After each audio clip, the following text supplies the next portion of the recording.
I'm Simone Dorsch and I'm managing the StrokeEd Upper Limb MOOC, and I'm going to run through some of the details to let you know more about how it runs and what content happens in each week.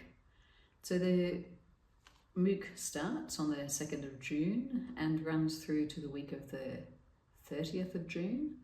We will, however, open the content on the Saturday preceding that week, so that if you want to get started on the content over the weekend, you can do that.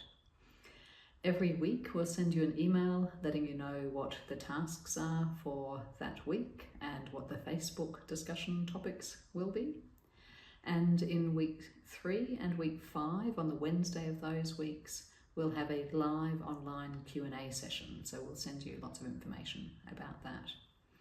So the MOOC consists of the learning content that you have on a LearnDash site, and once that's open, you'll have the links to access all of that. And when you're in that site, you'll see that there's recorded lectures, there's recorded sessions with us working with stroke survivors, and there's quite a lot of quizzes as well to do to check your learning. And then in addition to that, for interaction, we have the Facebook group. So if you haven't joined the Facebook group yet, it's well worth joining that group, because we'll have some discussion topics each week on the Facebook group. If you're not part of Facebook, then that's fine, but it just means that you miss some of that interaction. I'll run through what happens week by week now to give you an idea of the week by week content.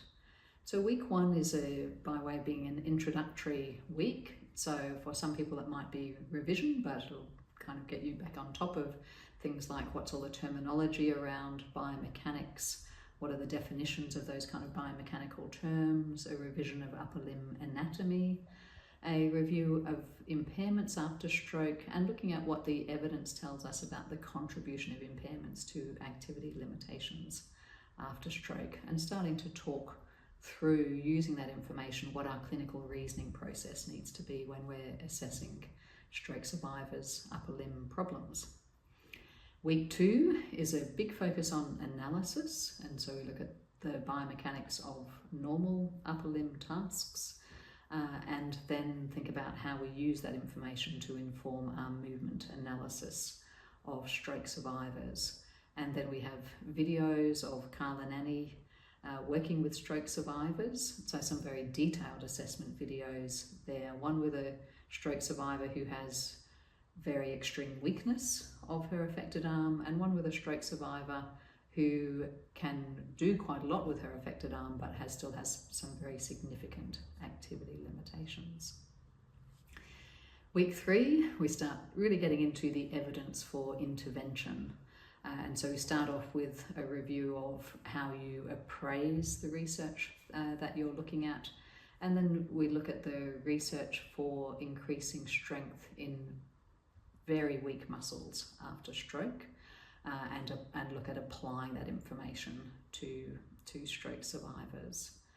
In week 4, then a review of the evidence for more task-specific training, so the training of activities after stroke, and with some particular emphasis on particular advanced coordination skills like handwriting, the use of knives for cutting, and knife and fork cutlery as well. In week 4, we also have information on the secondary impairments after stroke, and a review of what the evidence tells us we can do for swelling after stroke, shoulder pain after stroke, spasticity after stroke, and how we use that evidence to inform our interventions. Week 5, then, the last week, is a focus on how we optimize the conditions that we set up for people's practice after stroke. What are the strategies we can put in place to increase the amounts and the intensity of practice that people are doing?